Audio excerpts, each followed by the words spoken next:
आज हम गणित ज्ञान कक्षा 5 कितना सीखा भाग 1 के शेष बचे प्रश्नों को हल करेंगे।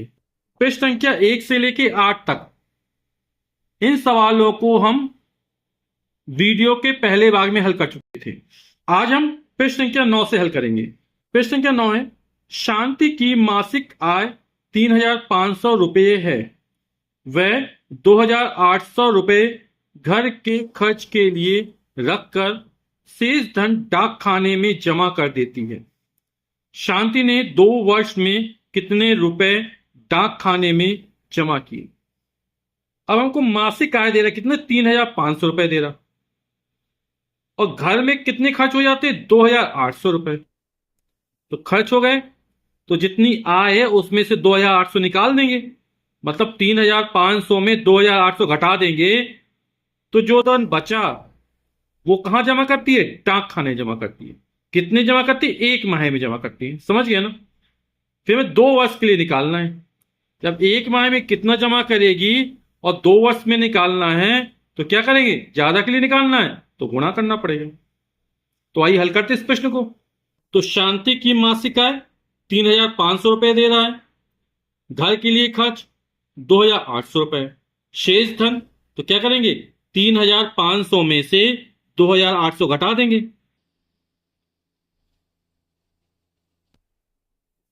कितना आ जाएगा, 0 0,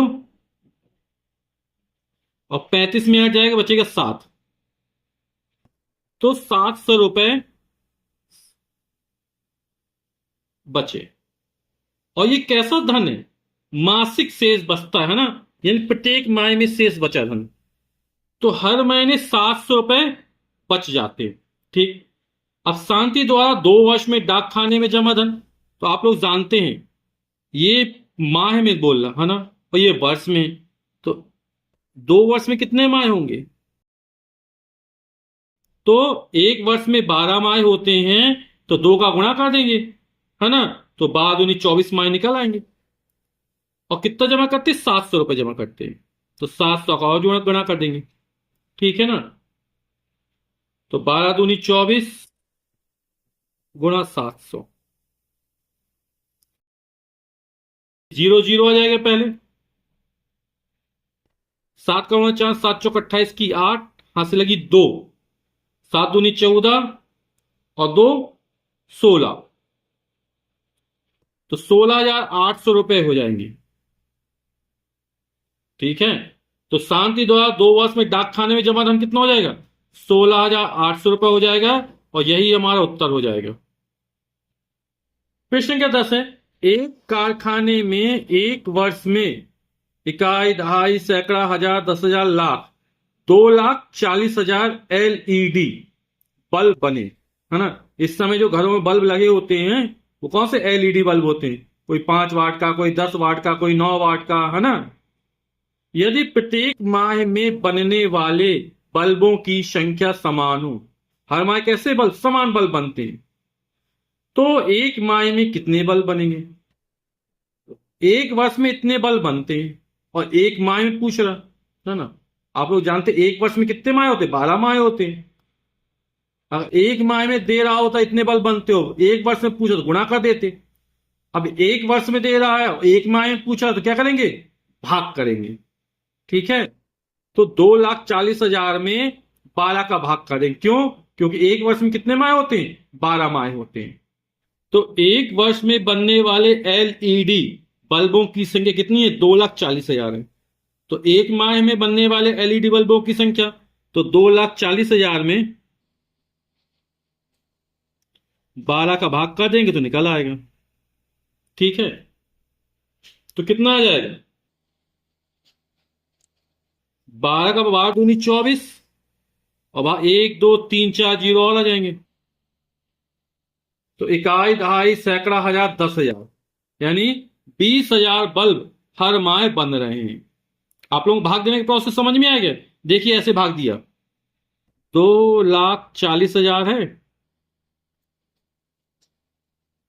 12 दूनी 24, 0 0, फिर अगला जीरो उतारेंगे, फिर भाग जीरो आ जाएगा, फिर अगला जीरो उतारेंगे, तो इससे कितने जीरो, एक दो तीन जीरो और गए, तो तीन जीरो इसी तरह करते जाएंगे। ठीक है, कितना आ जाएगा, कितना आ जाएगा, 20,000। ठीक है। प्रश्न संख्या 11 है, 1,800 मिनट में कितने घंटे होंगे। तो मिनट छोटा होता है, घंटा बड़े होता है। एक घंटे में कितने, 60 मिनट होते हैं, है ना। तो क्या करेंगे, 1,800 को घंटे में बदलना है, तो क्या करेंगे, इसमें 60 का भाग कर देंगे, तो जो मिनट होते हैं वो घंटे में बदल जाएंगे। ठीक है ना। जब घंटे को मिनट में बदलते हैं तो गुणा होता है, और जब मिनट को घंटे में बदलते हैं तब क्या होता है, भाग होता है। तो 1 घंटे बराबर 60 मिनट, तो 1,800 मिनट घंटे में बदलना है, तो 1,800 में क्या कर देंगे, 60 का भाग कर देंगे, तो उत्तर जो निकलेगा वो किस में निकलेगा, घंटा में निकलेगा। तो भाग कर देते हैं, 1,800 में 60 का भाग करना है, तो 6×18, 300 3×18, 180 हो जाएगा। जीरो घटा दिया, जीरो एक में एक गया जीरो, अगली संख्या उतारेंगे जीरो, फिर भाग जाएगा जीरो बार, घटा नहीं पाएगा जीरो। कितनी बार भाग गया, 30 बार भाग गया, यानी कि कितने घंटे हो जाएंगे ये, बराबर हो जाएगा 30 घंटा, और ये हमारा उत्तर हो जाएगा। यदि घंटे को मिनट में बदलना होता तो 30 में 60 का गुणा कर देते, तो फिर ये हमारा निकल आता 1,800। ठीक है। प्रश्न संख्या 12 है, गुणनखंड विधि से मासा, मासा यानी महत्तम समापवर्तक ज्ञात करो। तो इनका हम मासा ज्ञात करते हैं, यानी महत्तम समापवर्तक। तो हमें 18 और 24 का मासा निकालना है, तो 18 और 24 के गुणनखंड ज्ञात कर लेते हैं। तो कितना हो जाएगा, 2×6 त्रिका 18, 2×6 6 त्रिक 18 हो जाएगा। इस तरह 24 के ज्ञात कर लेते हैं, 2×2=4, 2×8, 3×24। ठीक है। तो ये हमने 24 के निकाल लिए। ना आता निकाल तो इस तरह निकाल सकते हैं आप, जैसे 24 लिखा अपन ने। अब 24 में किसका भाग चला जाएगा, इकाई के अंक में 4 है, 2 का भाग चला जाएगा, 2×1 = 2, 2×2=4, फिर 2 का भाग करेंगे, 2×6=12, फिर 2 का भाग करेंगे, 2×3=6, अब 3 है, 3 का भाग, 3×1=3, तो 2×2×2×3, इस तरह अपन ने निकाल लिया। अब हमें महत्तम समापवर्तक निकालना है 18 और 24 का, तो ये कितना निकल आएगा, 18 के गुणनखंड निकाले, 24 के निकाले, इन दोनों में जो दोनों में शामिल हो, जैसे एक दो ये है और दूसरा दो ये है, ये इन दोनों में शामिल है ना। यहां पर 3 है लेकिन एक एक दोनों में शामिल है, और यहां पर 1 3 इसमें है तो 1 3 इसमें भी है, तो ये दोनों दोनों में शामिल है। तो जो दोनों में शामिल है, 2 है एक और एक 3 है, तो 2×3 = 6। तो हमारा महत्तम समापवर्तक कितना निकल आएगा, 6 निकल आएगा। ठीक है। अब 4 के गुणनखंड क्या हो जाएंगे, 2×2=4, ठीक है, 8 के 2×4=8, और 12 के 2×4=12। ठीक। अब 4 8 और 12 का मासा निकाल लेते हैं। आप देखेंगे 1 2 1 2 1 2 इन सब में शामिल है, 1 2 इसमें भी, 1 2 इसमें, इसमें भी है। अब बाकी कुछ नहीं मिल रहा है ना, तो ये 2 2 सब में है ना। तो मासा कितना हो जाएगा, 2×2, और 2×2 = 4। जो महत्तम समापन संख्या आती है उसका भाग इन तीनों में चला है, 4×1=4, 4×2=8, 4×3=12। जैसे यहां पे निकाल के तो अच्छा आया, तो 6×3=18, 6×4=24, भाग पूरा पूरा जाएगा। समझ रहे हैं आप लोग। अब हमें 3 7 और 9 का महत्तम समापवर्तक निकालना है। 3 के गुणनखंड क्या होंगे, 3×1=3, तो 1×3 लिख सकते हैं। इससे 7 की क्या लिख सकते, 1×7 लिख सकते हैं। और 9 का 1×3×3, 3×3=9, 9×1=9। तो क्या निकला है, 3 7 9 का मासा।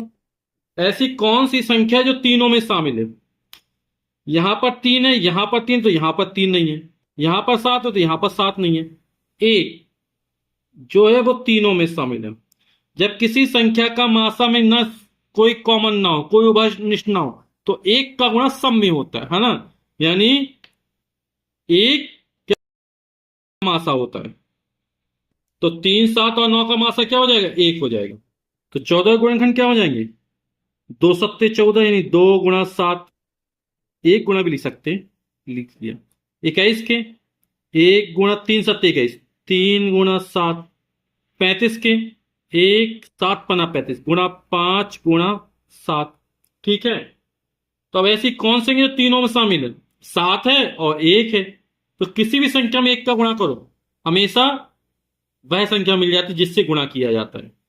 तो एक को लिखने की कोई आवश्यकता नहीं होती है। ठीक है। तो यहां पर 7 तीनों में शामिल है, तो मासा कितना हो जाएगा? 7। 14, 21 और 35 का मासा 7। प्रश्न संख्या 13 है, लासा बताओ। लासा यानी लघुत्तम समापवर्त बताओ। हमें लघुत्तम समापवर्त ज्ञात करना है। तो 3 के गुणनखंड क्या हो जाएंगे? 3 एकम 3, 1 गुणा 3 ही लिख सकते हैं। स्टेप 5 के क्या हो जाएंगे? 1 गुणा 5। तो 3 और 5 का लासा। तो यहां पर जैसे महत्तम समापवर्तक में अपन उभयनिष्ठ निकालते थे, यहां पर ऐसा नहीं है, है ना। जैसे एक उभयनिष्ठ मान लिया, फिर जो संख्या रह जाती है उनको भी लिख दिया जाता है। तो 3 गुणा 5 कितना हो जाएगा? 5 × 3 = 15, 15 एकम 15। तो लघुत्तम समापवर्त कितना निकल आएगा? 15। तो 8 के गुणनखंड क्या हो जाएंगे? 2 दूनी 4 दूनी 8। और 25 के 5 × 5 25 होता है। तो यहां पर लासा में क्या करते हैं? जैसे मासा में कम से कम बार लिखते थे जो दोनों में शामिल होता है, यहां पर अधिक से अधिक बार लिखते हैं। जैसे 2 कितनी बार है? 3 बार है, तो तीनों बार उतार देंगे। यहां पर तो है नहीं है, तो 2 × 2 × 2। यहां 5 अधिक 2 बार है, तो दोनों बार उतार देंगे। तो 25 25, 25 दूनी 50, 50 दूनी 100, 100 दूनी 200। तो लघुत्तम समापवर्त कितना निकल आएगा? 200। यही हमारा उत्तर हो जाएगा। हम 15 गुणनखंड ज्ञात कर लेते हैं। कितना है? 3 × 5, 3 × 5 = 15। 25 के क्या हो जाएंगे? 5 × 5 = 25। और 5 × 6 = 30, है ना। और 2 × 3 = 6, तो 2 × 3 × 5। 2 × 3 = 6, 6 × 5 = 30 निकला। तो 15, 25 और 30 का लासा लघुत्तम समापवर्त। तो यहां 3 कितनी बार आ रहा है? यहां भी एक बार यहां पर है, तो 3 एक ही बार आ रहा है ना। गुणा 5 यहां एक बार है, यहां 5 दो बार है, यहां 5 एक बार है। अधिकतम कितनी बार आ रहा है? 2 बार आ रहा है। तो 5 को 2 बार लिखेंगे, अधिक से अधिक बार लिखते जो आता है। और यहां पर 2 एक बार है, तो एक ही बार लिखेंगे। गुणा करो, कितना हो जाएगा? 5 × 3 = 15, 15 × 5 = 75। और 75 दूनी 150, 150, है ना। तो लासा कितना निकला है? 150। अब 5, 15 और 25 का लासा निकालना है। तो 5 के गुणनखंड क्या हो जाएंगे? 5 एकम 5, यानी 1 × 5 या 5 लिख सकते हैं सीधा सीधा। 15 के 3 × 5, 3 × 5 = 15। और 25 के 5 × 5 = 25। ठीक है। तो एक लिख दिया, गुणा 5 यहां एक बार है, यहां एक बार है, यहां 2 बार है। तो हमने चर्चा की थी कितनी बार अधिक से अधिक बार लिखते हैं। तो 5 अधिक 2 बार आया, तो 5 × 5 हो जाएगा। अब 3 एक ही बार आया, तो एक ही बार लिख देंगे। और कुछ रह गया संख्या? नहीं रह गया। तो कुछ नहीं लिखा तो एक लिख देते हैं ना। 25, 25 × 75 कितना निकल आएगा? 75। ठीक है। तो 5, 15 और 25 का लासा कितना निकला? 75 निकला। प्रश्न संख्या 14 है, वह छोटी से छोटी संख्या बताओ जो 2, 3 और 5 से पूरी पूरी विभाजित हो जाए। तो जब भी छोटी से छोटी संख्या पूछा जाए, तब हमें क्या निकालना है? लासा, यानी लघुत्तम समापवर्त निकालना है। ठीक है। और जब भी बड़ी से बड़ी संख्या पूछा जाए, तो हमें क्या? मासा निकालना पड़ता है। ठीक है।